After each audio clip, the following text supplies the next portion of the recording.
Airport terminal. Thursday morning rush.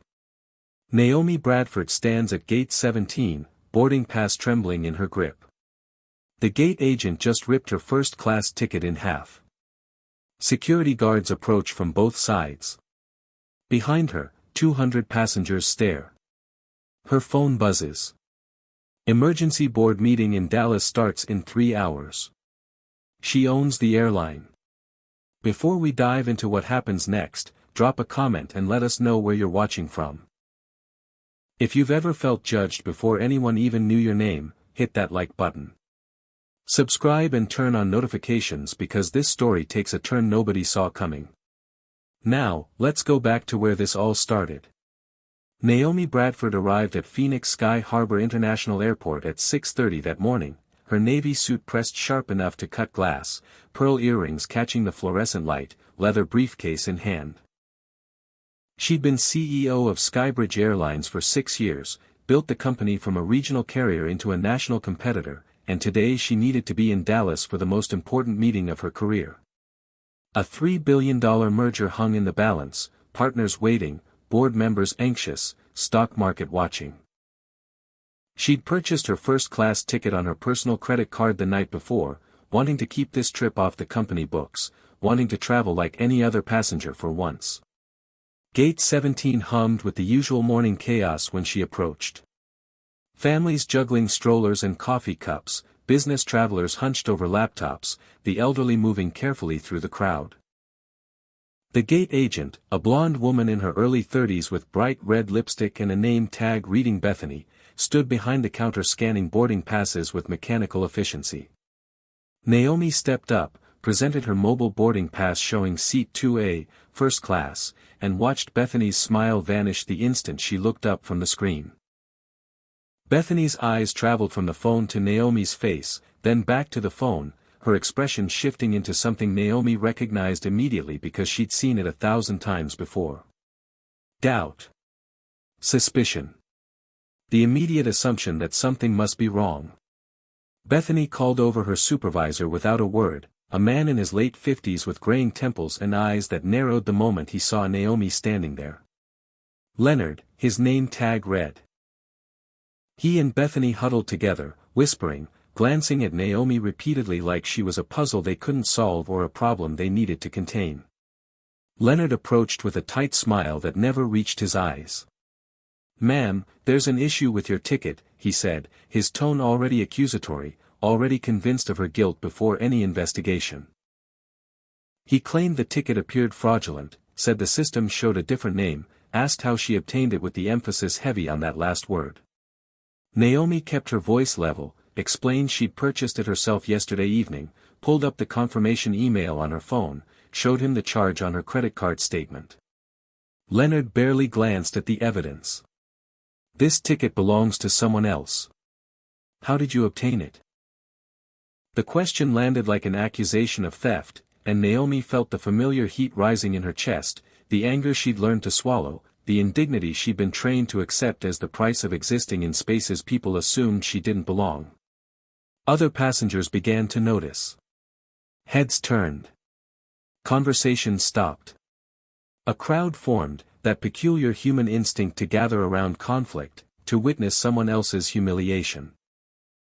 Naomi requested to speak with the station manager, her voice still calm, still professional, still playing by rules that clearly didn't apply to her. Bethany printed something, showed it to Leonard, and they exchanged a look Naomi had seen before, that silent communication that said they'd found what they were looking for, that their suspicions were confirmed. Leonard announced loudly enough for everyone to hear, "Ma'am, we cannot board you on this flight." Naomi asked why, kept her tone measured despite the fury building behind her sternum. "Security concerns. Your identification doesn't match our records," Leonard said. She showed him her driver's license, her passport, her CEO identification badge with her photo and the SkyBridge Airlines logo embossed in gold. Leonard barely glanced at them. "These could be fake," he said with the casual confidence of someone who'd never had his reality questioned, his identity doubted, his right to exist in a space challenged before he'd even spoken. The crowd grew larger. Phones appeared. Recording. Always recording. Naomi's face burned with humiliation, but she maintained her composure because she knew what happened when black women showed anger, knew how quickly justified fury became proof of their unfitness, their danger, their confirmation of every stereotype. An elderly white woman whispered to her companion, loud enough for Naomi to hear, "I knew something was wrong." A young man in a baseball cap shook his head, phone raised, capturing every moment for social media, for posterity, for the entertainment of strangers who would judge from the safety of their screens. Business travelers checked their watches, annoyed by the delay, frustrated that this woman, this problem, this disruption was making them late. Naomi requested again to see the station manager. Leonard denied her again. "You need to step aside. We're boarding other passengers." Bethany started calling Rose. First-class passengers first, of course. A white businessman in wrinkled khakis breezing through with seat 2B, the seat next to the one Naomi had purchased, barely glancing at the chaos. A young white couple, early 20s, giggling past her with seats 3A and 3B, treating the whole scene like an amusing inconvenience. Each passenger glanced at Naomi as they passed, some with curiosity, some with judgment, some with that particular kind of pity that's really contempt wearing a sympathetic mask. She'd been pushed to the side like discarded luggage, like something broken that needed to be dealt with later, and her phone kept buzzing with messages from board members asking for flight updates, asking when she'd arrive, asking if everything was on schedule. She couldn't tell them she'd been barred from boarding her own airline's flight. Couldn't admit that 6 years of building credibility meant nothing when her skin marked her as suspicious, as fraudulent, as someone who didn't belong in first class. 2 airport security officers approached through the crowd, their presence shifting the energy from humiliating to frightening. Rodriguez, stocky with a thick mustache, and Patterson, younger and taller with an uncertain expression that suggested he wasn't entirely comfortable with whatever Leonard had told them. Rodriguez spoke first. "Ma'am, these folks say you're causing a disturbance." Naomi forced herself to breathe slowly, to keep her hands visible, to do everything she'd been taught about how to survive interactions with authority when your existence is already considered threatening. She explained the situation calmly, showed all her documentation again, let them examine her driver's license, her passport, her CEO badge. Patterson held each item carefully, studying them with genuine attention. He seemed doubtful about Leonard's claims, kept glancing between the badge and Naomi's face, but Rodriguez was already convinced. "Ma'am, you need to come with us," he said, not a request but a command. The entire gate area watched now. At least 50 people bearing witness to her degradation, and some of them were still recording, still posting to social media in real time, still treating her humiliation like entertainment. Naomi heard the whispers, the assumptions, the snap judgments. Shoplifted probably.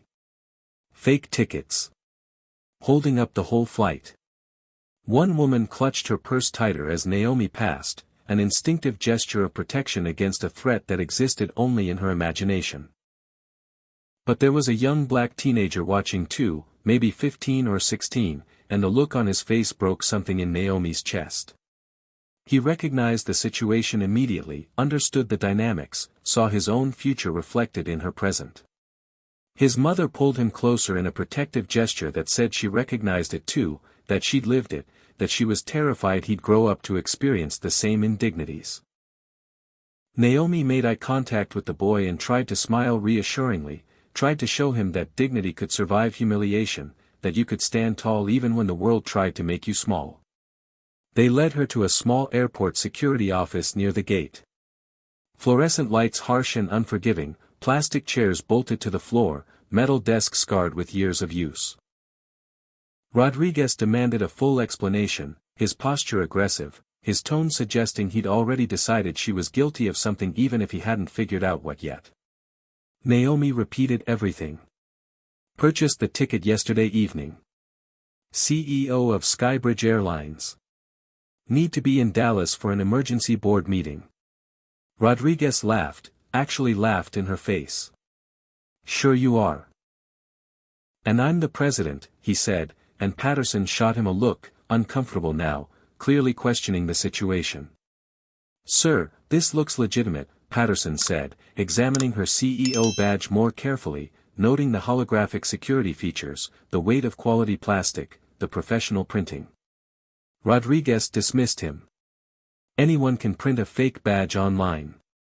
Rodriguez demanded to search her briefcase and purse. Naomi consented because refusing would only make things worse, only feed their suspicions, only prove in their minds that she had something to hide.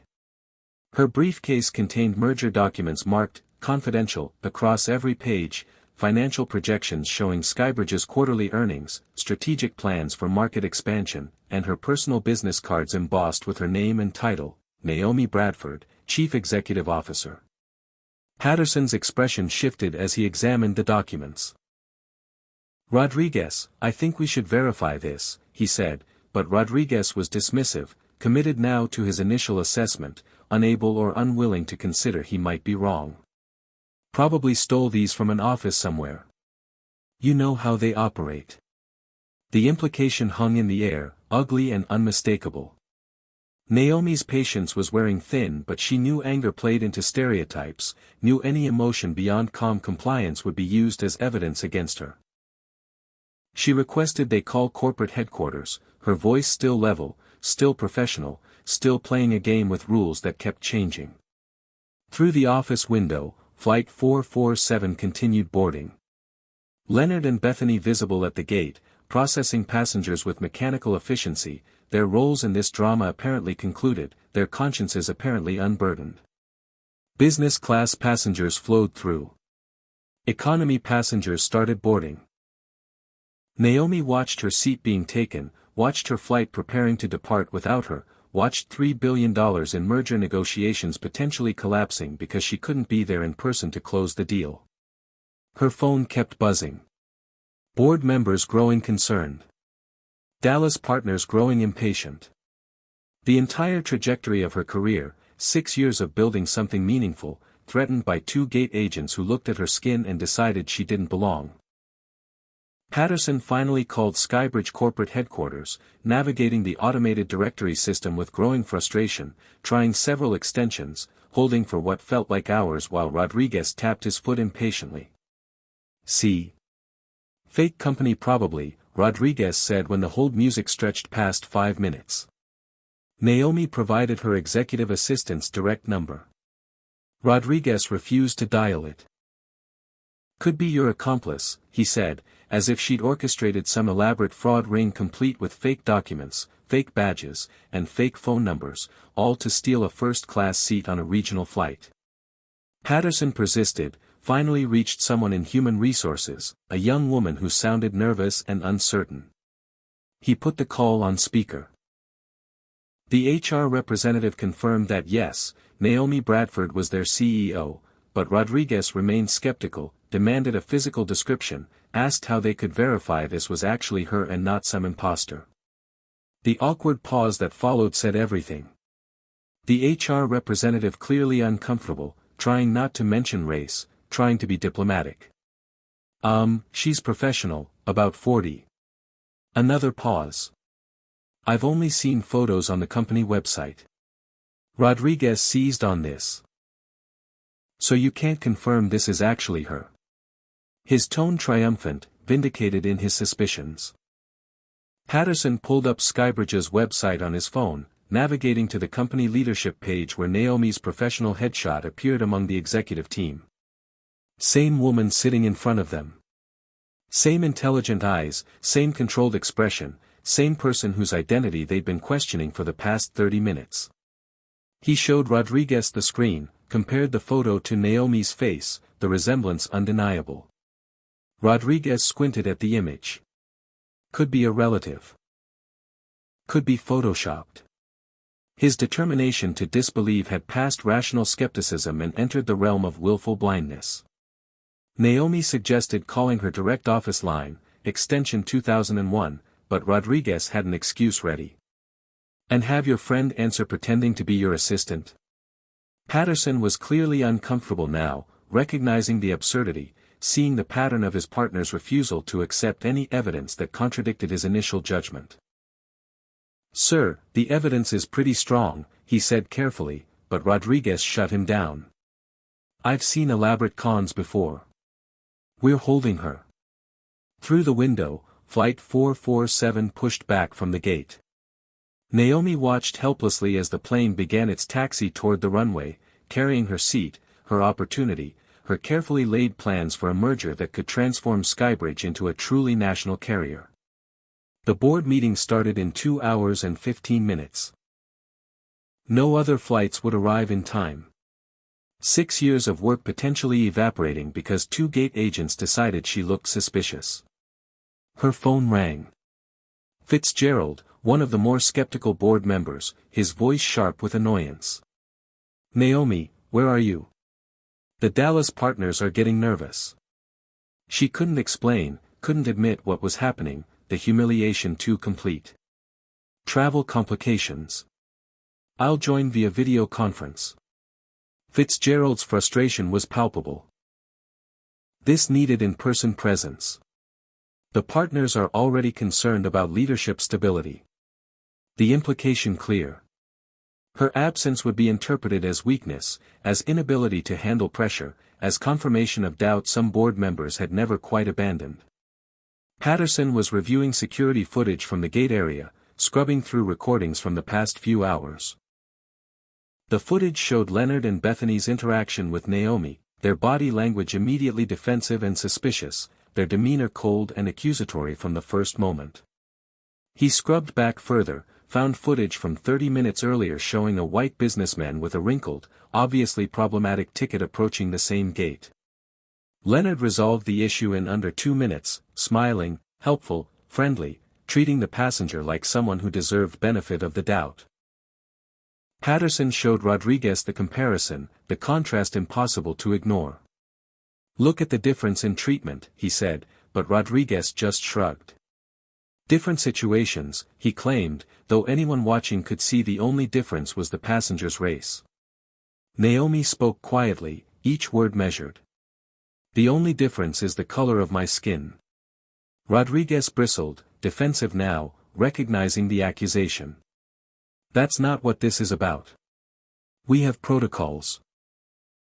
But his protests sounded hollow even to Patterson, who was looking at his partner with increasing discomfort, realizing he'd been complicit in something indefensible. Someone had posted video of the gate confrontation to social media. Already 15,000 views and climbing rapidly. The caption read, "Black woman dragged from airport gate, accused of ticket fraud." Comments flooded in, thousands of people weighing in from the safety of their keyboards. Some expressed outrage, demanding accountability, sharing their own stories of discrimination. Others assumed guilt, suggested she must have done something wrong, asked why she didn't just comply, performed impressive gymnastics of logic to justify the unjustifiable. Local news stations picked up the story. A reporter was already en route to the airport, sensing a bigger narrative. Patterson noticed the social media explosion, showed Rodriguez his phone screen, the view count rising every time he refreshed. Rodriguez finally looked nervous. "This is getting complicated," he said, which was the closest he'd come to admitting maybe, possibly, he'd made a terrible mistake. Naomi demanded immediate release, her patience exhausted, her tolerance for indignity finally reaching its limit. Rodriguez backpedaled. "You're not under arrest. You're free to leave anytime." The statement technically true but fundamentally dishonest since they'd prevented her from boarding her flight, detained her in an office, treated her like a criminal. "After you've made me miss my flight and humiliated me publicly." Naomi's voice remained controlled but her anger was no longer hidden. She requested to speak with the airport police supervisor. Rodriguez claimed the supervisor was unavailable, but Patterson volunteered to call himself, earning another warning glare from Rodriguez. The tension between the two officers had become its own drama, Patterson's conscience apparently catching up with his complicity. Carmen, Naomi's executive assistant, finally reached her cell phone after trying for 20 minutes. Her voice frantic. "The board is asking questions." Dallas partners are threatening to pull out of the merger. $3 billion potentially vanishing, 6 years of careful relationship building potentially destroyed, all because she tried to fly first class while black. Stock market opening in 40 minutes. News of the collapsed merger would leak immediately. Share prices would drop. Investors would panic. Carmen asked if she should send company lawyers to the airport. Naomi considered it, imagined the spectacle, imagined the headlines. Not yet. I'm handling this personally, she said, though she wasn't entirely sure what handling it meant anymore, wasn't sure what victory could possibly look like after such complete humiliation. The airport police supervisor arrived 20 minutes later, summoned by Patterson's increasingly insistent calls. Supervisor Chen, a woman in her 40s with a stern expression and the bearing of someone accustomed to cutting through nonsense, entered the office and immediately assessed the situation with sharp, experienced eyes. Patterson had briefed her en route, shown her the social media posts, explained the documentation Naomi had provided. Chen examined Naomi's driver's license, passport, and CEO badge, her review thorough but quick, taking maybe 90 seconds before she turned to Rodriguez with barely concealed anger. "Why is this woman still detained?" she demanded. Rodriguez sputtered, defensive, trying to justify his actions. "Suspicious ticket situation, possible fraud, we were following protocols." Chen's expression suggested what she thought of his protocols. "She's clearly who she claims to be. Release her immediately." Chen turned to Naomi, her tone shifting to something resembling apology but not quite achieving genuine contrition. "Ma'am, I apologize for this inconvenience." The words were appropriate but delivered with the perfunctory quality of someone checking boxes on a list, fulfilling requirements without real understanding or remorse. No acknowledgement of racial profiling. No recognition of the humiliation she'd endured. No mention of Leonard and Bethany's behavior or the systematic failure that allowed this situation to occur. Just, unfortunate misunderstanding, as if misunderstandings were random acts of nature rather than the predictable result of bias and assumption. Chen offered to help book Naomi on the next flight to Dallas, clearly hoping to resolve the situation quickly and quietly, to make the problem go away before it became a bigger headache. Naomi looked at her steadily. "I don't want the next flight. I want accountability." The words hung in the air. Chen's expression shifted, recognizing this wasn't going to be simple, wasn't going to be contained with apologies and vouchers. Naomi stepped out of the security office into the gate area, which had filled with different passengers now, a different flight boarding.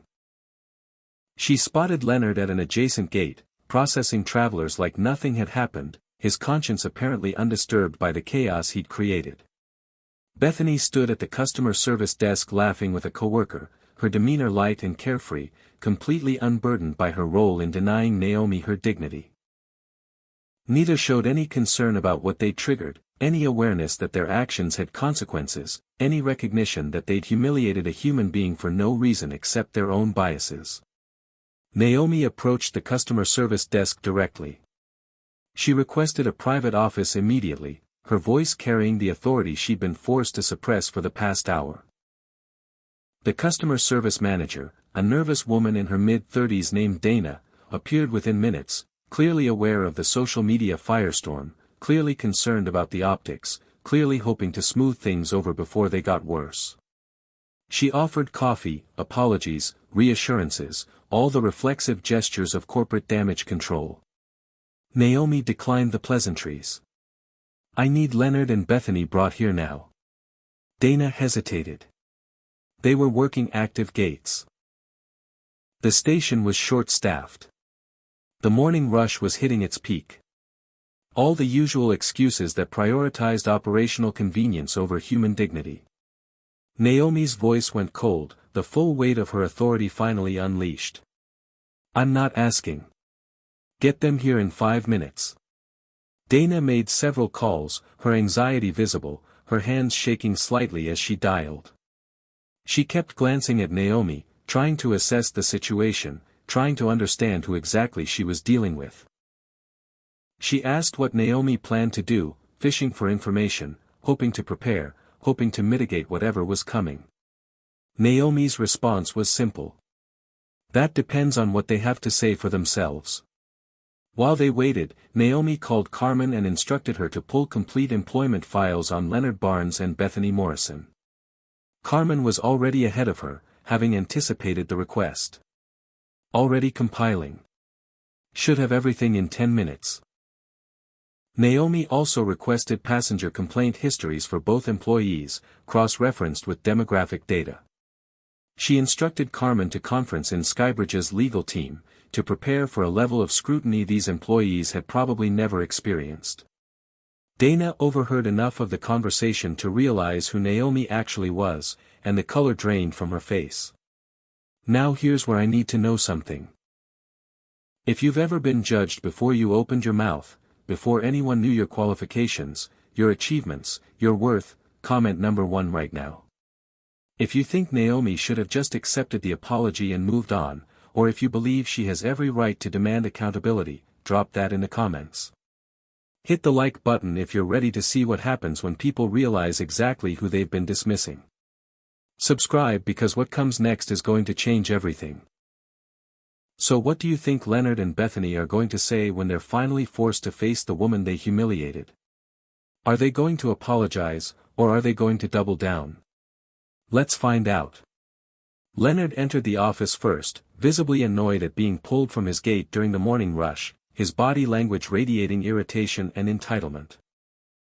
He saw Naomi and froze mid-step, recognition flickering across his face but not comprehension, not yet understanding the full scope of his mistake. Bethany followed, confusion evident, then she too recognized Naomi and her confident smirk faltered slightly. Dana started to explain the situation but Naomi cut her off. I'll take it from here. Close the door on your way out. Dana exited quickly, grateful to escape whatever was about to happen. Leonard and Bethany exchanged glances, still not fully grasping the power dynamic, still operating under the assumption that they were the authorities and Naomi was the problem to be managed. Naomi remained seated, her posture relaxed but her eyes sharp, assessing. Explain why you denied me boarding this morning.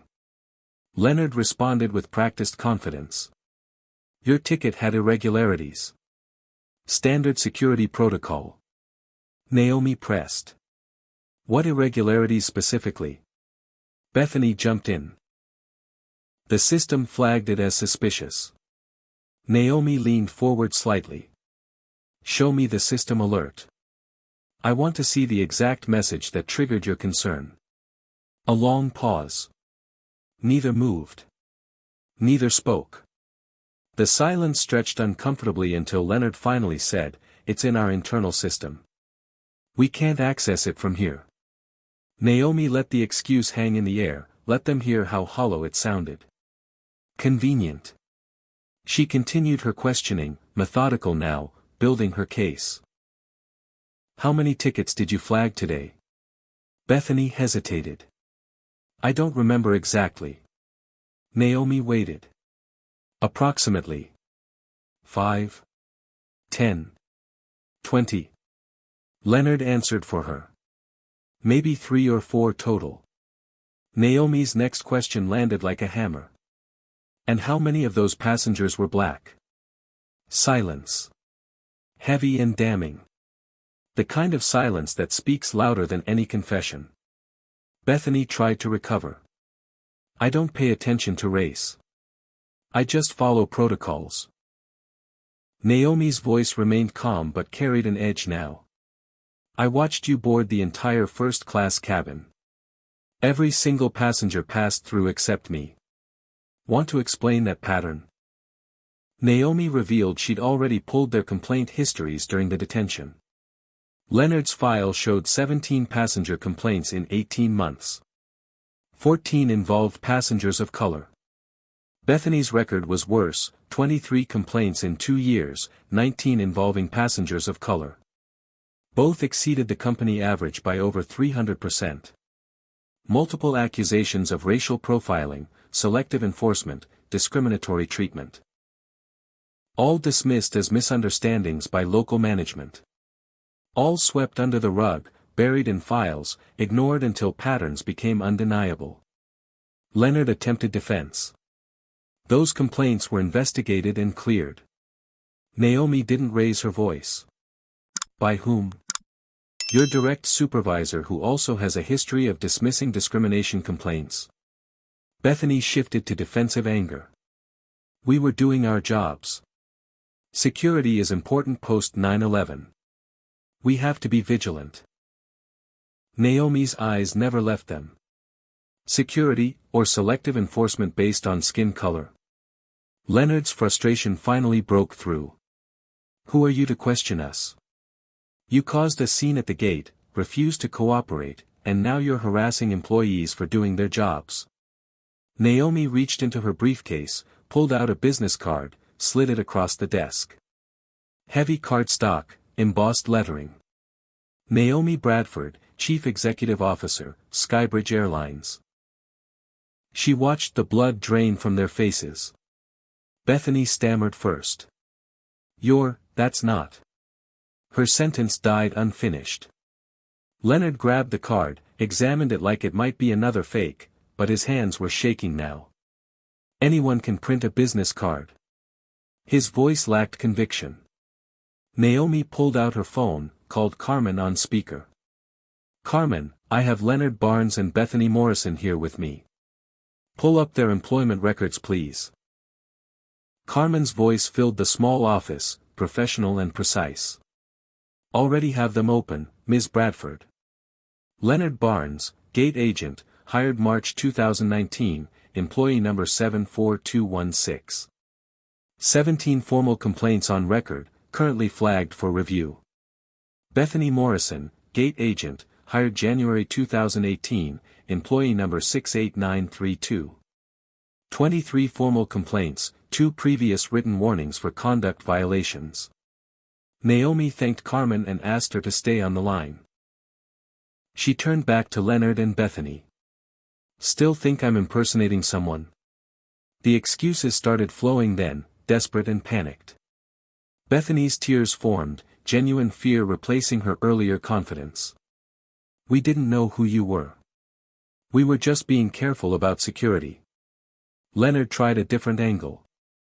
Your ticket legitimately looks suspicious. We made an honest mistake. Naomi's expression didn't soften. An honest mistake that somehow only happens with passengers of color. She pulled up the viral video on her phone, now approaching 50,000 views, major news outlets picking up the story, the incident becoming a national conversation about discrimination in air travel. The comments section filled with similar stories from other passengers. This exact thing happened to me on SkyBridge Flight 203. Same gate agents did this to my father last month. I've been flying for 20 years and I'm always the one pulled aside for additional screening. Naomi dug deeper into the pattern. How long have you two worked together? Leonard answered reluctantly. About 3 years at this gate. Naomi already knew but asked anyway. And in 3 years, how many first-class passengers have you denied boarding? Neither answered. Naomi provided the data she'd requested from corporate. 47 passengers denied boarding during their shifts over the past 3 years. 41 were Black, Latino, or Asian. 6 were white, and investigation showed those 6 all had legitimately fraudulent tickets. The statistical impossibility of this being random was undeniable. The pattern screamed systematic discrimination. Carmen joined the call via video, legal team visible behind her in the conference room, already taking notes, already building the case. Corporate HR director joined moments later. Carmen spoke carefully. Ms. Bradford, we've completed preliminary review of all complaints filed against Leonard Barnes and Bethany Morrison. Multiple passengers reported discriminatory treatment. All complaints were dismissed by local station manager Gerald Hammond without proper investigation. Mr. Hammond himself has a significant complaint history, primarily from employees and passengers of color reporting his dismissive attitude toward discrimination concerns. Naomi made an immediate decision. Get Gerald Hammond in here now. Dana, who'd been hovering anxiously outside, practically ran to fetch him. Gerald entered minutes later, a white man in his late 50s with a red face and aggressive posture, clearly irritated at being summoned. What's going on here? These are my employees. You can't just pull them off the floor during peak hours. Then he saw the laptop, the video conference, the corporate legal team, and some of his bluster faded. Who authorized this? Naomi gestured to the business card still on the desk. Gerald picked it up, read it, and his expression shifted through several emotions before settling on careful neutrality. Carmen was already pulling Gerald's employment records. He'd been station manager for Phoenix for 5 years. In that time, he'd dismissed 43 complaints from passengers and employees. 40 involved allegations of racial discrimination or harassment. None received proper investigation. Gerald protected Leonard and Bethany repeatedly, along with 3 other agents who showed similar patterns. He'd created and maintained a culture of impunity, where discriminatory behavior was tolerated, normalized, even tacitly encouraged. Gerald attempted his own defense. I run a tight operation here. Security is our #1 priority. Sometimes that means making tough calls that people don't like. Naomi's voice remained steady. Security or discrimination? Because the data shows a very clear pattern of who you consider security threats. Gerald's face reddened further. These people try to scam the system constantly. We have to be vigilant. Naomi pounced on the phrase. These people. Specify exactly who you mean by these people. Gerald realized his mistake, tried to backtrack. I meant ticket fraud suspects, people who try to use fake documents. Naomi wasn't letting him escape. 41 out of 47 suspects you flagged happen to be non-white. Either you believe minorities are inherently criminal, or you're systematically targeting them. Which is it? The office had become suffocating. Bethany was crying openly now, makeup running, entire career crumbling. I need this job. I have 2 kids. I can't lose this. Leonard tried anger. We can take sensitivity training, undergo additional screening protocols, whatever corporate wants. Gerald played his trump card. You can't just fire us over judgment calls. We have union protection, employment contracts, due process rights. Naomi walked to the window overlooking the tarmac, watched planes taking off, carrying passengers who trusted this airline, passengers who assumed they'd be treated with dignity regardless of their skin color. She thought about every black passenger who'd been humiliated at this gate, every family separated, every business traveler denied their seat, every person made to feel less than human because of Leonard's suspicions, Bethany's biases, Gerald's protection of a toxic culture. She turned back to face them. You're right about one thing. This isn't just about you 3. Naomi instructed the legal team to pull complaint records for every employee at Phoenix Station. 47 total staff members including gate agents, customer service representatives, baggage handlers, and supervisors.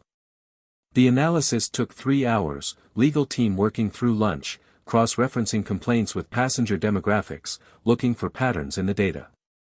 What they found was damning. 12 employees had elevated complaint histories, all involving passengers of color, all complaints dismissed by Gerald or his 2 assistant managers. The culture of discrimination wasn't limited to Leonard and Bethany. It was embedded systematically throughout the operation. Carmen discovered something even more disturbing. Ms. Bradford, I found additional issues with Flight 447 crew. She pulled records for the flight Naomi had been denied boarding. Captain Mitchell Preston, 53 years old, flying for SkyBridge for 12 years. 6 formal complaints from black passengers describing hostile treatment, dismissive attitudes, and what several characterized as barely concealed contempt. First Officer Diana Walsh, 37, 8 years with the company, for complaints showing similar patterns. Led Flight Attendant Gregory Mann, 49, 15 years seniority, 9 complaints about selective enforcement of rules, making passengers of color feel unwelcome, and what one passenger described as deliberate efforts to humiliate. The missing pieces started falling into place. Naomi requested cockpit voice recordings, passenger incident reports, and complaint histories for all Flight 447 crew members over the past 2 years. The pattern was undeniable. The crew frequently offered complimentary upgrades to first class for white passengers when seats were available, but consistently denied similar upgrades to passengers of color, citing policy restrictions that apparently only applied selectively. Internal emails showed Gregory Mann had complained twice to HR about being required to serve what he termed in writing as "those people" in first class, expressing his view that first class should maintain certain standards. HR received the complaints, filed them, did nothing. Security footage from the past 3 months told the story visually. Leonard and Bethany's demeanor changed dramatically based on passenger race. Approaching white travelers, they smiled genuinely, made eye contact, engaged in friendly small talk. Approaching passengers of color, their expressions hardened, their body language became guarded, their questions grew more aggressive and suspicious. Body language experts could write dissertations on the footage. Implicit bias becoming explicit discrimination, captured in high definition, undeniable to anyone willing to see it. Gerald appeared in some recordings, observing interactions, watching his agents treat passengers differently, never intervening, never correcting, tacitly approving through his silence. Carmen began contacting passengers who'd filed complaints over the past 2 years. She sent a simple email explaining the company was conducting a comprehensive review and would appreciate their willingness to share their experiences. 87 people responded within the first 4 hours, and their stories poured in with heartbreaking consistency. A black cardiologist from Atlanta denied first-class boarding despite a valid ticket, accused of theft, questioned about where he got the money for such an expensive seat. A Latina businesswoman with her own consulting firm asked repeatedly if she understood English well enough to sit in the emergency exit row. An Asian family with 3 children separated during boarding because the system supposedly showed irregularities with their tickets, later revealed to be non-existent. Every story followed the same pattern. Assumption of guilt. Demand for additional proof. Treatment that communicated clearly they were not welcome, not trusted, not valued.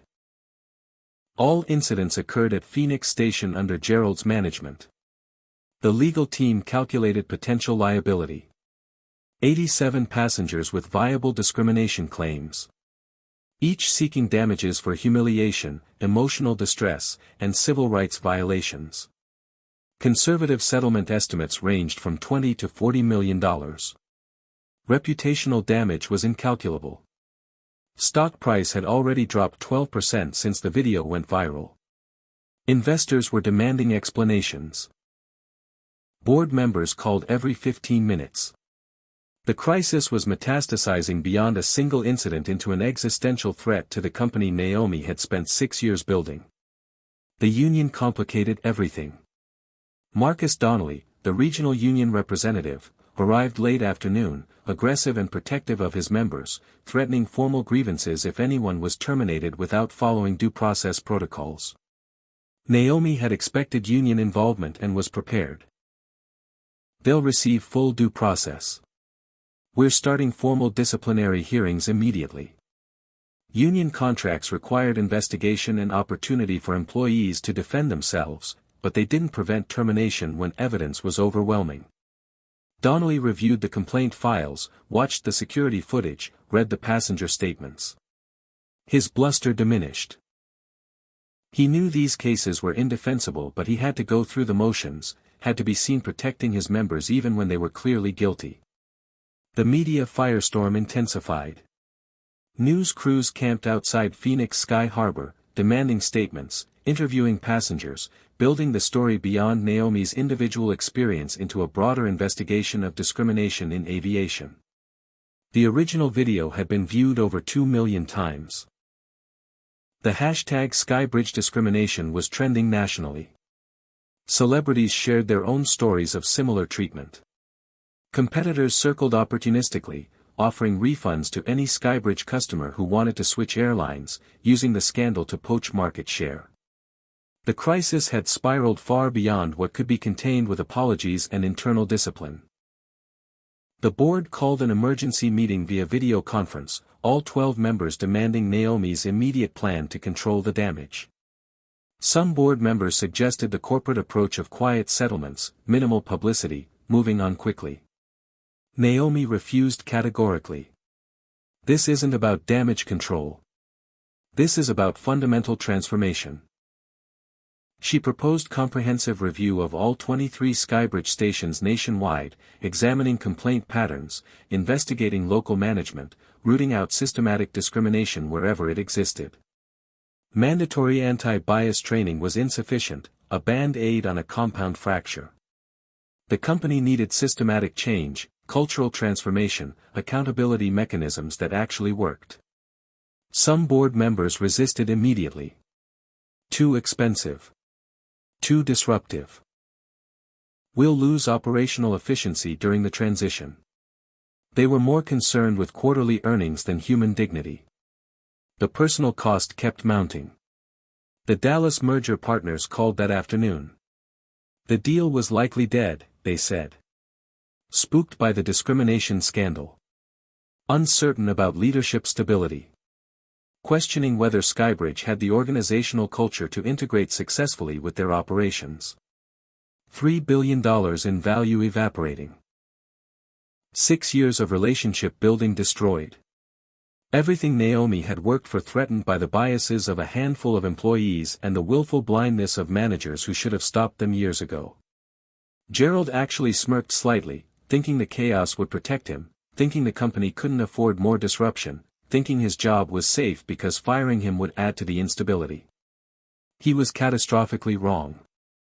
Naomi addressed everyone in the conference room. Leonard, Bethany, Gerald, the union representative, corporate legal team visible on the video screen. You thought I would back down. Thought corporate public relations would smooth this over with statements and settlements. Thought one black woman's humiliation was an acceptable cost of your biases and assumptions. You were wrong on every single count. Carmen pulled up the company charter on the screen, navigated to the section on corporate values. Dignity. Respect. Equality. Words that sounded meaningless after what Naomi had experienced, after what 87 other passengers had experienced. We either honor these values or they're just empty words on a website. There's no middle ground anymore. She turned to Gerald first. You're terminated effective immediately. 20 years of protecting discrimination doesn't earn you consideration. It earns you accountability. Security will escort you from the premises. You have 30 minutes to collect your personal belongings. Gerald sputtered, threatened lawsuits, claimed unfair treatment. Naomi didn't engage. She turned to Leonard and Bethany. You're both suspended without pay pending formal disciplinary hearings, which will conclude with termination for cause.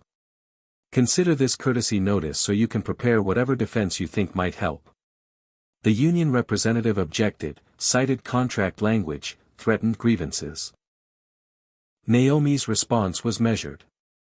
The contract prohibits termination without cause. Systematic racial discrimination is cause. Documented, filmed, witnessed by hundreds of people. Your grievances will fail. Flight 447 returned from Dallas that evening at 7:30. Captain Preston, First Officer Walsh, and the full complement of flight attendants walked through the arrival gate expecting another routine turnaround, another flight to work, another day of business as usual. They were met instead by corporate investigators who'd flown in from headquarters, escorted immediately to the same administrative office where Naomi had confronted the gate agents. Captain Preston was arrogant, annoyed, checking his watch repeatedly. What's this about? We have another flight scheduled out in 2 hours. I don't have time for whatever administrative nonsense this is. His attitude shifted dramatically when Naomi entered the room. She didn't waste time with pleasantries. Captain Preston, you have 6 formal complaints from passengers in your file. All 6 from black passengers.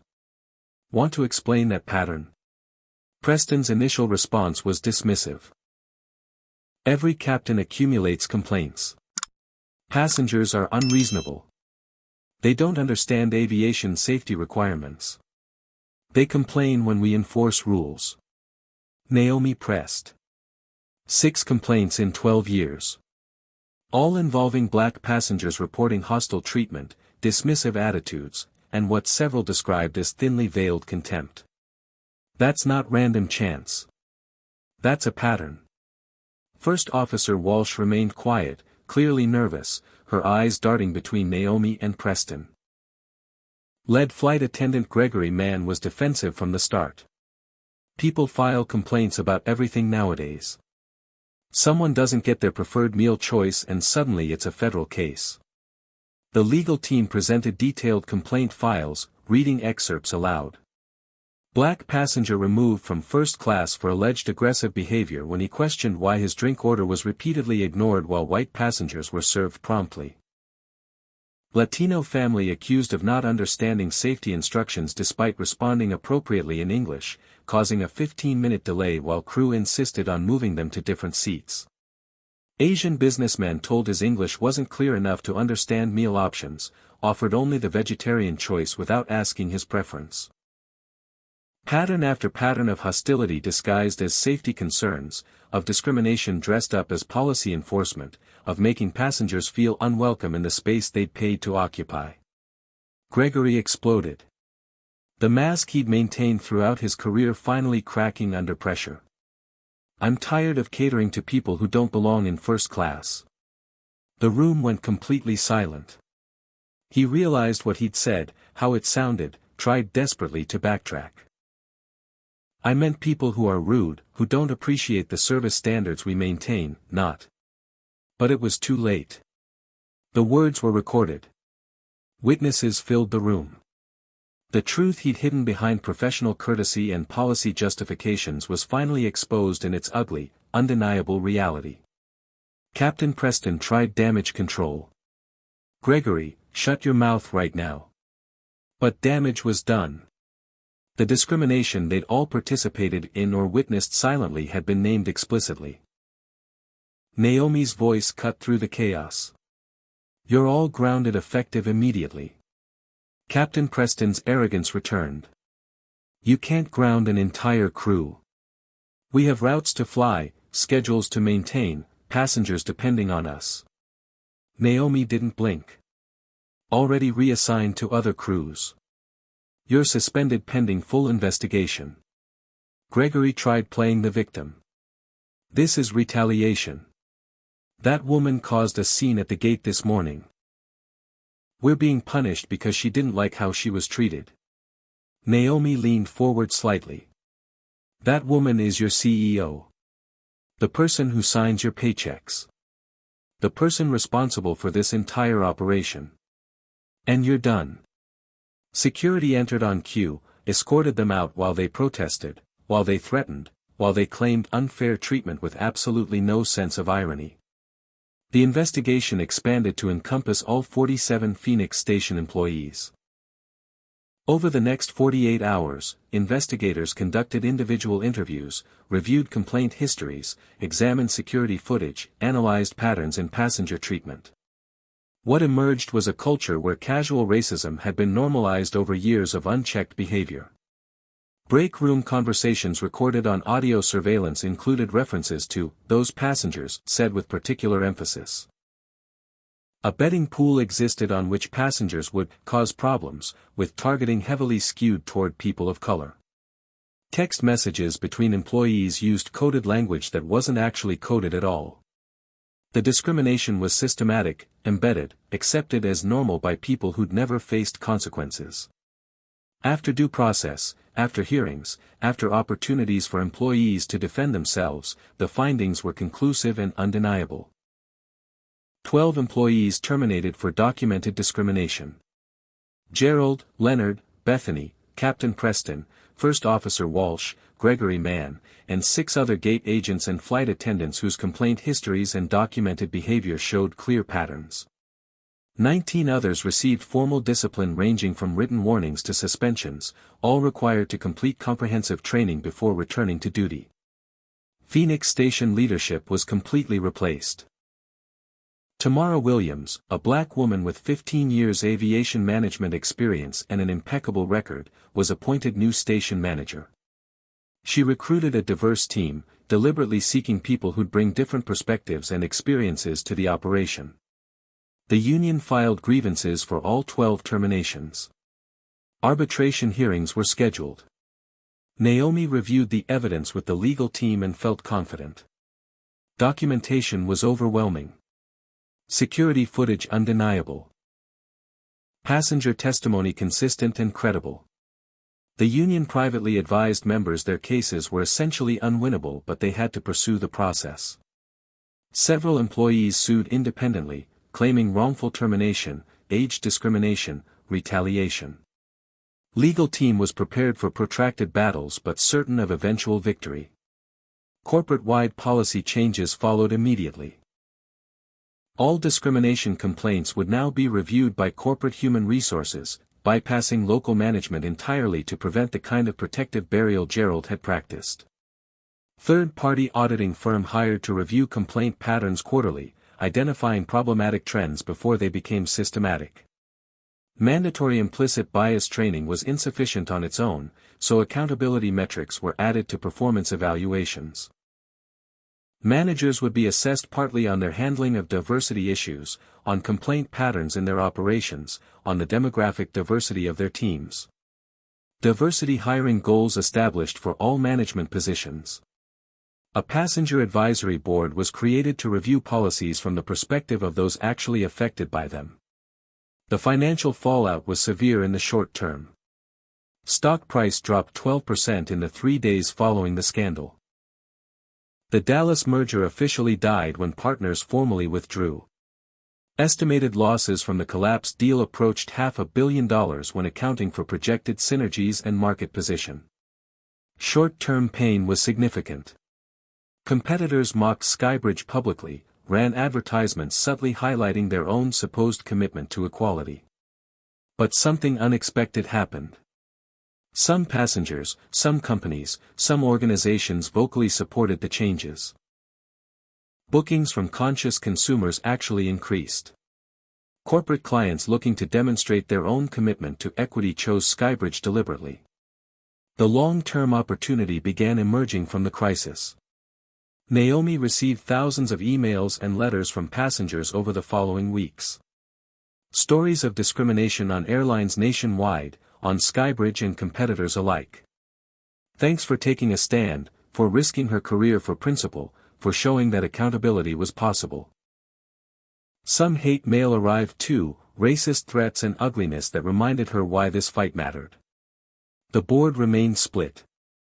Some members wanted her gone, blamed her for the financial losses, argued she should have handled things quietly. Others recognized her moral courage, understood the long-term value of genuine transformation, backed her completely. Her future as CEO would be decided at the upcoming shareholder meeting. The industry impact rippled outward quickly. Other airlines scrambled to review their own policies, terrified of becoming the next scandal. Federal aviation authorities announced an industry-wide audit of discrimination complaints. Congressional committees scheduled hearings on discrimination in air travel, civil rights in transportation. Department of Justice opened investigations into potential civil rights violations at multiple carriers. SkyBridge's crisis became the catalyst for industry-wide transformation that advocates had been demanding for years. Naomi became the public face of a movement she'd never sought, never wanted, but couldn't escape. Other executives of color began reaching out privately. Sharing similar experiences they'd stayed silent about to protect their careers. Expressing gratitude that someone finally took the risk they'd been too afraid to take. Forming informal coalition to push for industry-wide reforms. Finding power in numbers, refusing to be silenced anymore by fear of professional consequences. Naomi realized her humiliation had cracked open something larger than one incident, larger than one company, larger than she'd imagined possible on that Thursday morning at Gate 17. 3 weeks after the incident, Phoenix Station operated under completely transformed leadership. Tamara Williams had built a new team prioritizing competence and diversity, deliberately recruiting people who understood discrimination from personal experience, who would recognize bias before it became systematic. The culture shift was palpable to anyone paying attention. Passenger complaints dropped 70% in the first month. Customer satisfaction scores rose significantly. On-time performance actually improved despite the disruption of replacing so many employees. The data proved what should have been obvious: equity improves business outcomes. Treating people with dignity doesn't compromise operations. It enhances them. The legal battles ground forward through the court system. Gerald Hammond hired an aggressive attorney, filed wrongful termination suit claiming he was scapegoated for following company policy. Local news interviewed him, providing platform for his victim narrative. "I was made the fall guy for doing my job, for maintaining security standards, for protecting passenger safety." He played the role convincingly to people who didn't know the evidence. His attorney was confident initially, until depositions revealed the full scope of documented discrimination. The case would likely settle quietly within 6 months. Gerald would lose but avoid public trial. 87 passengers who'd filed complaints about Phoenix Station treatment were now filing civil lawsuits. SkyBridge settled with most, acknowledging harm, offering compensation, issuing public apologies, committing to specific reforms with timeline and accountability. Some passengers refused settlement offers. They wanted public trials, wanted truth exposed completely in courtrooms, wanted accountability that couldn't be buried in confidential agreements. Naomi supported their right to refuse, promised transparency, instructed legal team to cooperate fully even when it would be easier to fight. Truth mattered more than protecting reputation. The shareholder meeting loomed. Board of directors split on Naomi's future. Vote scheduled for month-end. Proxy battle brewing with some major institutional investors pushing for her removal, others defending her actions as morally necessary if financially costly. At stake was whether SkyBridge would continue transformation or retreat to profitable comfort of looking the other way. Some board members argued she'd acted rashly, damaged company value, prioritized personal grievance over fiduciary duty. Others countered that protecting discrimination would have cost far more in the long term through lawsuits, reputation damage, and loss of consumer trust. The company's soul hung in the balance. Public support mobilized organically. Grassroots campaign emerged online supporting Naomi, passengers threatening boycotts if she was removed, employees across SkyBridge's 23 stations signing petitions backing her leadership. 60,000 signatures collected in 1 week. Social media campaign with hashtag #StandWithNaomi trending nationally for 3 consecutive days. Public opinion overwhelmingly sided with her, which put pressure on board members facing re-election themselves. The court of public opinion didn't control corporate governance, but it influenced it more than some board members admitted. A competitor airline attempted poaching SkyBridge customers with advertising campaigns subtly referencing the discrimination scandal. "We treat all passengers with the respect they deserve," ran the tagline, implication obvious. The campaign backfired spectacularly when investigative journalists discovered the competitor had even worse discrimination complaint patterns that local management had buried more effectively. Industry-wide problem exposed. Not unique to SkyBridge. Actually proof that Naomi's actions addressed systematic issues rather than isolated incidents.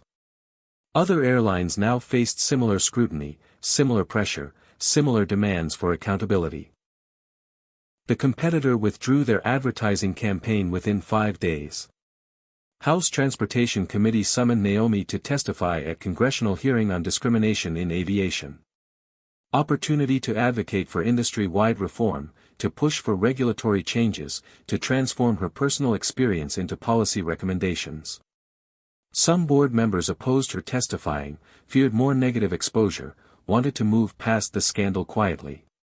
Naomi insisted transparency was the only path forward. Testimony scheduled for 2 weeks out. She prepared with legal team and passenger advocacy organizations, crafting recommendations for mandatory reporting requirements, third-party auditing, penalties for systematic discrimination patterns. The personal toll mounted silently behind the public face. Naomi was exhausted from months of crisis management, from living in spotlight she'd never sought, from carrying weight of expectations from thousands of people who saw her as symbol of resistance. Her relationship with Elena, her partner of 8 years, strained under pressure. Elena was white, an architect, brilliant and loving but struggling to fully understand the weight Naomi carried. "Can't you just move on? You've made your point, changed the policies, held people accountable." Naomi tried explaining again. "It's not about making a point. It's about making it right for everyone who'll come after me." The gap between their experiences, invisible for years, had widened into visible tension. Small victories sustained Naomi through the darkest hours. Letters from young black professionals inspired by her stand, seeing new possibilities for their own careers. Parents thanking her for showing their children that courage means standing up even when it costs everything. Elderly black passengers sharing stories from Jim Crow era, from a time when airlines could legally discriminate, from experiences Naomi had only read about in history books.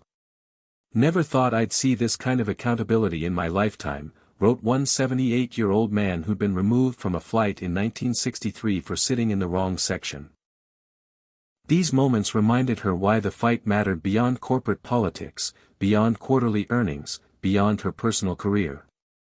Federal regulations were proposed requiring all airlines to track and report discrimination complaints by employee and demographic categories. Public reporting to enable oversight, to identify patterns, to create accountability that internal processes had failed to provide. Airlines would face penalties for systematic discrimination, for burial of complaints, for protecting employees with documented bias patterns. Industry lobbied hard against regulations, claimed they were burdensome, unnecessary, would compromise efficiency. But public pressure was mounting. Political will was building. Change was becoming inevitable, with Naomi's case serving as the tipping point that made inaction untenable. SkyBridge employees reported culture shifting across all stations, not just Phoenix. Conversations about bias happening openly instead of being suppressed or dismissed. Some resistance existed, some resentment from employees who felt unfairly scrutinized or who genuinely didn't understand why the old ways were problematic. But the majority embraced change, many expressing relief. Employees of color began sharing their own experiences of discrimination from colleagues, from supervisors, from the systematic dismissal of their concerns. Stories that had been silenced for years were finally heard, validated, addressed. The transformation was painful but necessary. Bethany Morrison reached out via email 2 months after her termination. Asked to meet for coffee. Claimed she'd changed, that losing her job forced her to confront biases she'd never acknowledged. Naomi was skeptical but agreed to meet, curious about what Bethany wanted. They met at a coffee shop far from the airport. Bethany cried through most of the conversation. "I never saw myself as racist. I thought I was just being careful, following security protocols. Losing my job destroyed me. My kids asked why mommy got fired. I had to explain. Had to look at what I'd done, who I'd hurt." Naomi listened without offering forgiveness, without absolving guilt. "I appreciate that you're growing. But consequences were necessary. Actions have impacts that apologies can't erase." The board vote approached with outcome still uncertain. Proxy votes were coming in daily, split between institutional investors focused purely on financial returns and individual shareholders who valued principle alongside profit. Pension funds largely supported Naomi, recognizing long-term value of ethical leadership. Hedge funds opposed her, concerned only with short-term stock performance. Individual shareholders overwhelmingly backed her. Final tally would be decided by a handful of large institutional votes still uncommitted. Naomi prepared for either outcome, knowing she'd done what was right regardless of whether the board agreed. The real victory was already won though, regardless of the vote's outcome. The conversation had changed permanently. Airlines couldn't ignore discrimination anymore, couldn't bury complaints quietly, couldn't protect employees who targeted passengers based on race. Passengers felt empowered to speak up, to file complaints, to demand accountability. Employees were protected in reporting bias, in challenging discriminatory practices, in insisting their workplaces reflect stated values. The next generation of travelers and aviation professionals would inherit an industry forced to confront its biases. That mattered more than any corporate title Naomi might lose. The shareholder meeting took place in a hotel ballroom packed with 500 shareholders, journalists, and observers. Protesters gathered outside in support of Naomi, holding signs reading, "Dignity over profit" and "Stand with Naomi." Media circus descended with national coverage, cameras everywhere, the meeting itself live-streamed. Board members took their seats at the front table. Naomi stood at the podium, composed despite knowing her career hung in the balance. Chairman called the meeting to order, tension so thick it felt physical. Vote on Naomi's future as CEO was first order of business. Board member Fitzgerald presented the case for her removal. He argued she'd acted emotionally rather than strategically, had cost the company billions and lost merger value and stock depreciation, had created a public relations nightmare that could have been avoided with quiet settlements and internal discipline. Her actions prioritized personal grievance over fiduciary responsibility to shareholders, he claimed. Several board members nodded agreement, their faces set in expressions of financial pragmatism that treated human dignity as a line item to be managed. Naomi took the podium when her turn came. The room fell silent. She began with simple truth. "I could have stayed quiet. Could have accepted the humiliation as just the cost of being black in corporate America. Could have protected short-term stock price over long-term integrity. But then I would have been complicit in a system that harms thousands of passengers daily, that violates the values we claim to hold, that makes profit from the degradation of human dignity." She presented research showing diverse, equitable companies consistently outperform competitors over time. Customer loyalty increases when companies align actions with values. Employee retention improves dramatically in inclusive cultures. SkyBridge was positioned to lead industry transformation, to gain competitive advantage by being first mover on equity. Long-term shareholder value depended on moral foundation, not just quarterly earnings. Then passengers began standing to speak during the public comment period. Black businessmen approached the microphone. "I avoided SkyBridge for 5 years after being humiliated at a gate in Phoenix, accused of stealing a ticket I'd purchased with my own credit card. CEO Bradford's actions brought me back as a customer. I've booked 15 flights in the past month because I trust this company now." Latino mother spoke next. "My daughter watched the video of Ms. Bradford standing up for herself. First time she believed she could be CEO someday. First time she saw someone who looked like us refusing to accept discrimination. Asian pilot, SkyBridge employee. I've experienced bias from colleagues for years. Filed complaints that went nowhere. Finally feel safe reporting it because leadership actually cares about making this right." Flight attendants union representative spoke on behalf of rank and file members. "We support CEO Bradford. She accomplished what our complaints couldn't. Created accountability that protects all of us, not just passengers but employees who've witnessed or experienced discrimination. The culture change is real." Phoenix station employees attended, led by new station manager Tamara Williams. "Culture is completely transformed. Passengers notice the difference. Employees thrive in the new environment. Business metrics improve when people feel respected. This isn't just morally right, it's operationally superior." Chairman called for the vote. Proxy votes counted first, running tally displayed on screens throughout the ballroom. Institutional investors split almost exactly as predicted. Individual shareholders voted overwhelmingly to retain Naomi. The count climbed slowly, tension building as percentages shifted back and forth. Final tally appeared, 67% voted to retain Naomi as CEO. The room erupted in applause. Some board members stormed out immediately, furious at the outcome. Others smiled, relieved that principle had won. Naomi felt something release in her chest, a tension she'd carried for months finally easing slightly. She returned to the podium, raised her hand for silence. The room settled. "Thank you for your support. I'm honored to continue serving SkyBridge." She paused. "But I'm not the same person who walked into Phoenix Sky Harbor Airport that Thursday morning. None of us should be." Some confusion rippled through the audience. Was she resigning after all? "I'm not leaving. I'm expanding the mission." She announced creation of the Equity in Aviation Initiative, SkyBridge committing $50 million over 5 years to transform the industry. Industry-wide training programs developed in partnership with civil rights organizations.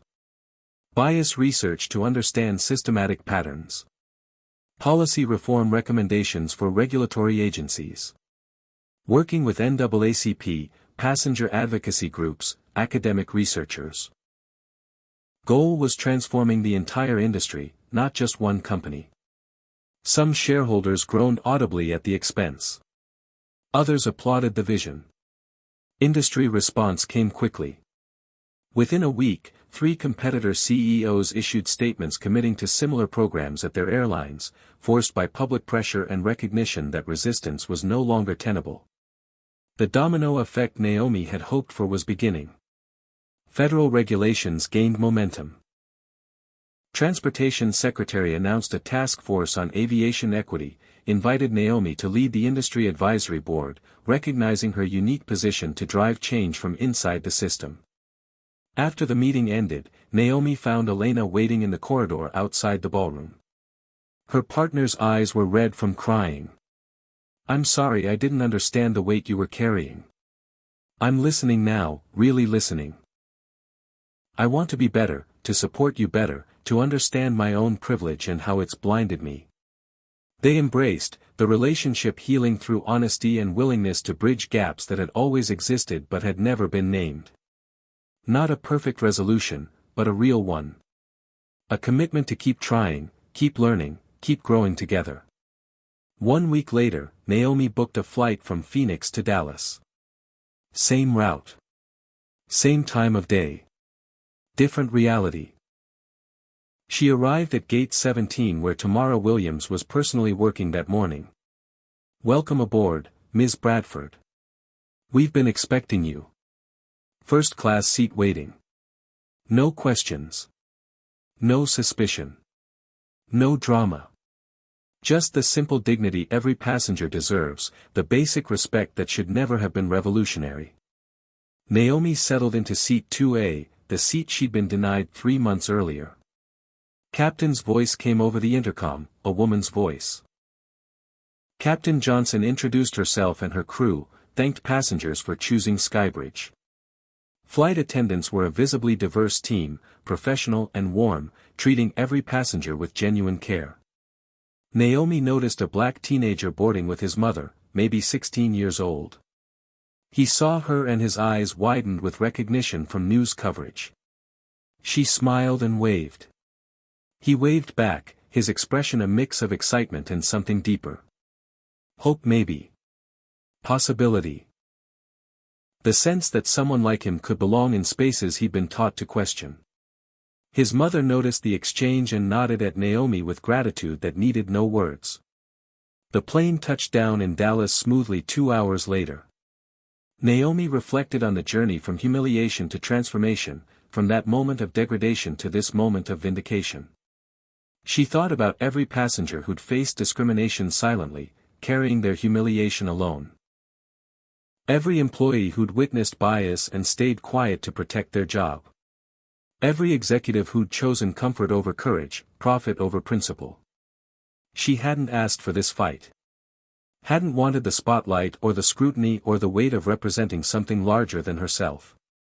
But refusing to accept humiliation had sparked a revolution. She exited the plane into Dallas terminal where new merger partners waited. Different partners than before, better deal on the table, built on foundation of shared values rather than just financial projections. They'd approached SkyBridge specifically because of Naomi's stand, because they wanted to align with a company that meant what it said about dignity and equity. Her phone buzzed constantly with messages. Passengers thanking her for making flying safer for them. Employees requesting mentorship, wanting to learn how to lead with integrity. Young professionals inspired to enter aviation because they finally saw leaders who looked like them, who refused to tolerate discrimination.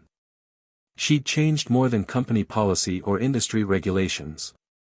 She'd changed what people believed was possible when they refused to accept less than their full humanity. Changed the conversation about who belongs in leadership, who deserves dignity, who has the right to demand accountability. One woman's refusal to be diminished had become catalyst for transformation that would echo through the industry for decades. So here's my question for you. Have you ever had to stand up for yourself when everyone around you suggested you should just let it go? Have you ever had to choose between your dignity and keeping the peace? Drop your story in the comments because these conversations matter. They remind us we're not alone in these experiences. Hit that like button if you believe accountability matters more than corporate image.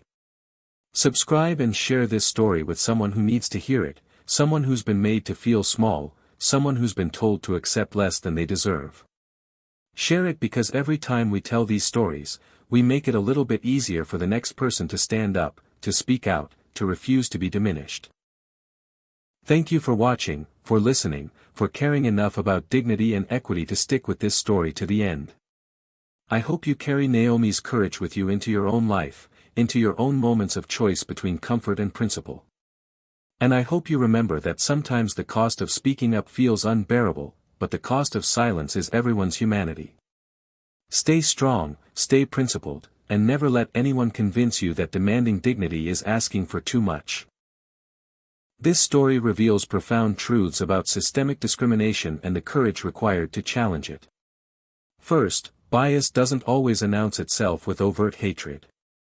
It hides behind security protocols and standard procedures, making it harder to challenge but no less damaging. Leonard and Bethany believed they were just doing their jobs, never recognizing how their assumptions targeted people based on race rather than actual evidence. Second, silence enables discrimination to flourish. Gerald's protection of problematic employees created a culture where racism became normalized, accepted, even rewarded through lack of consequences. Third, positional authority means nothing when prejudice decides who belongs. Naomi's CEO title, credentials, and documentation were dismissed instantly because her appearance didn't match their expectations of who deserves first-class treatment. Fourth, transformation requires more than apologies. Real change demands systematic accountability, cultural shifts, and willingness to accept short-term costs for long-term integrity. Finally, individual courage can spark collective transformation. Naomi's refusal to accept humiliation quietly exposed industry-wide problems, empowered other victims to speak up, and forced regulatory changes that will protect millions of future passengers.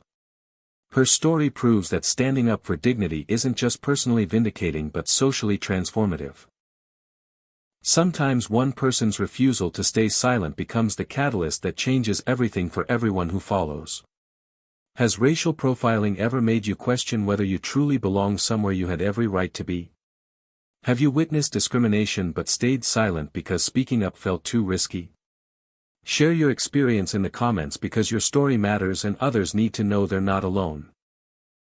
If you believe corporations should prioritize human dignity over comfortable silence, smash that like button right now. Subscribe and hit notifications because we're committed to sharing stories that expose injustice and celebrate those brave enough to demand accountability. Share this video with someone who's ever been made to feel less than, someone who needs to see what courage looks like, someone who's questioning whether standing up is worth the cost. Thank you for investing your time in Naomi's journey, for caring about justice enough to watch until the very end. May you carry her strength into your own moments of decision, and may you never doubt that your dignity is worth fighting for, no matter what it costs.